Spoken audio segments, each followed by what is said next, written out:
Bharat America ಮಧ್ಯೆ ಸುಂಕ ಸಂಘರ್ಷದ ಮಧ್ಯೆ ಪ್ರಧಾನಿ ಮೋದಿ ಜಪಾನ್ ಹಾಗೂ ಚೀನಾ ಪ್ರವಾಸ ಕೈಗೊಂಡಿದ್ದಾರೆ.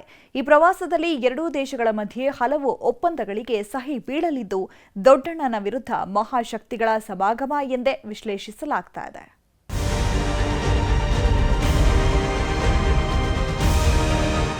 ಅಮೆರಿಕ ಅಧ್ಯಕ್ಷ ಡೊನಾಲ್ಡ್ ಟ್ರಂಪ್ ಭಾರತದ ಉತ್ಪನ್ನಗಳ ಮೇಲೆ 50% ಸುಂಕ ಹಾಕಿ ಮೀಸೆತ್ತಿರುವಿದ್ರು. ಆದರೆ ಮೋದಿ ಸರ್ಕಾರ ಅಮೆರಿಕದ ಸುಂಕದ ಬೆದರಿಕೆಗೆ ಬಗ್ಗದೆ ಹೊಸ ಹೆಜ್ಜೆ ಇಟ್ಟಿದೆ. ಮೊದಲ ಭಾಗದಲ್ಲಿ ಪ್ರಧಾನಿ ಮೋದಿ ಜಪಾನ್ ಮತ್ತು ಚೀನಾ ಪ್ರವಾಸವನ್ನ ಕೈಗೊಂಡಿದ್ದಾರೆ. ಶುಕ್ರವಾರ 15ನೇ ಭಾರತ ಜಪಾನ್ ವಾರ್ಷಿಕ ಶೃಂಗಸಭೆಯಲ್ಲಿ ಭಾಗವಹಿಸುತ್ತಿದ್ದು, ಪ್ರಧಾನಿ ಶಿಗೆರು ಇಶಿಬಾ ಅವರೊಂದಿಗೆ ಮೊದಲ ಶೃಂಗಸಭೆ ನಡೆಸಲಿದ್ದಾರೆ. ಆಗಸ್ಟ್ 29 ಹಾಗೂ 30ರಂದು ಭಾರತ ಮತ್ತು ಜಪಾನ್ ಜಾಗತಿಕ ಪಾಲುದಾರಿಕೆ ಒಪ್ಪಂದಗಳಿಗೆ ಸಹಿ ಹಾಕಲಿದ್ದಾರೆ. 2 ದಿನದ ಪ್ರಧಾನಿ ಮೋದಿ ಜಪಾನ್ ಭೇಟಿಯಲ್ಲಿ ಪ್ರಮುಖವಾಗಿ ರಕ್ಷಣೆ, ಭದ್ರತೆ, ತಂತ್ರಜ್ಞಾನ, ವ್ಯಾಪಾರದ ಒಪ್ಪಂದಗಳಿಗೆ ಸಹಿ ಬೀಳಲಿದೆ. ಭಾರತ ಜಪಾನ್ ಮಧ್ಯೆ ಅಂದಾಜು 6 ಲಕ್ಷ ಕೋಟಿ ರೂಪಾಯಿ ಹೂಡಿಕೆಯಾಗಲಿದ್ದು, ಮುಂದಿನ 5 ವರ್ಷದಲ್ಲಿ 6 ಲಕ್ಷ ಕೋಟಿ ಹೂಡಿಕೆಯ ಒಪ್ಪಂದಕ್ಕೆ ಸಹಿ ಹಾಕಲಿದ್ದಾರೆ. ಭಾರತದಿಂದ ಜಪಾನ್ಗೆ ಖನಿಜ, ಜವಳಿ, ಧಾನ್ಯಗಳು, ಔಷಧಿಗಳ ಪೂರೈಕೆಯಾಗಲಿದ್ರೆ, ಜಪಾನ್ನಿಂದ ಯಂತ್ರಗಳು, ತಂತ್ರಜ್ಞಾನ, ಸೌರ ಫಲಕ ಪೂರೈಕೆ ಒಪ್ಪಂದ ಆಗಲಿದೆ.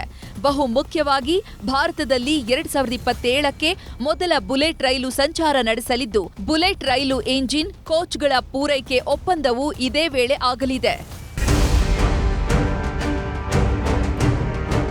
ಆಗಸ್ಟ್ 29-30 ಜಪಾನ್ ಪ್ರವಾಸ ಮುಗಿಸಿ ಪ್ರಧಾನಿ ಮೋದಿ ಚೀನಾಗೆ ಭೇಟಿ ಕೊಡ್ತಿದ್ದಾರೆ. 7 ವರ್ಷಗಳ ಬಳಿಕ ಚೀನಾಗೆ ಮೋದಿ ಭೇಟಿ ಕೊಡ್ತಿದ್ದು, ಶಾಂಘೈ ಸಹಕಾರ ಸಂಸ್ಥೆಯ ಶೃಂಗಸಭೆಯಲ್ಲಿ ಭಾಗಿಯಾಗ್ತಿದ್ದಾರೆ. ಇದೇ ಶೃಂಗಸಭೆಯಲ್ಲಿ ಭಾರತದ ಪರಮಾಪ್ತ ಮಿತ್ರ ರಷ್ಯಾ ಅಧ್ಯಕ್ಷ ವ್ಲಾಡಿಮಿರ್ ಪುಟಿನ್ ಕೂಡ ಭಾಗಿಯಾಗ್ತಿದ್ದಾರೆ. ಚೀನಾ ಶೃಂಗಸಭೆಯಲ್ಲೂ ಅಮೆರಿಕ ಸುಂಕ ಸಮರದ ವಿರುದ್ಧ ಸಮರ ಸಾರಲಿದ್ದು, ಮೇಡ್ ಇನ್ ಇಂಡಿಯಾ ಉತ್ಪನ್ನಗಳಿಗೆ ಚೀನಾದಲ್ಲೂ ಮಾರುಕಟ್ಟೆ ವಿಸ್ತರಣೆ ಬಗ್ಗೆ ಪ್ರಮುಖವಾಗಿ ಚರ್ಚೆಯಾಗಲಿದೆ.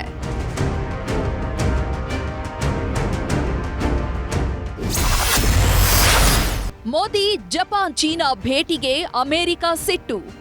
ಕೈಲಾಗದವರು ಮೈ ಪರಚಿಕೊಂಡ್ರಂತೆ ಹಂಗಾಗಿದೆ ಅಮೆರಿಕ ಪರಿಸ್ಥಿತಿ. ಕಡಿಮೆ ಬೆಲೆಗೆ ತೈಲ ಪೂರೈಕೆ ಮಾಡ್ತಿಲ್ಲ, ರಷ್ಯಾದಿಂದ ಖರೀದಿ ಮಾಡೋದಕ್ಕೂ ಅಡ್ಡಿಪಡಿಸೋ ಕೆಲಸ ಮಾಡ್ತಿದ್ರು. ಈಗ ಭಾರತ ಸರ್ಕಾರ ಚೀನಾ, ಜಪಾನ್, ರಷ್ಯಾ ಜೊತೆ ವ್ಯಾಪಾರ ಒಪ್ಪಂದವನ್ನ ಹೆಚ್ಚಿಸಿದೆ.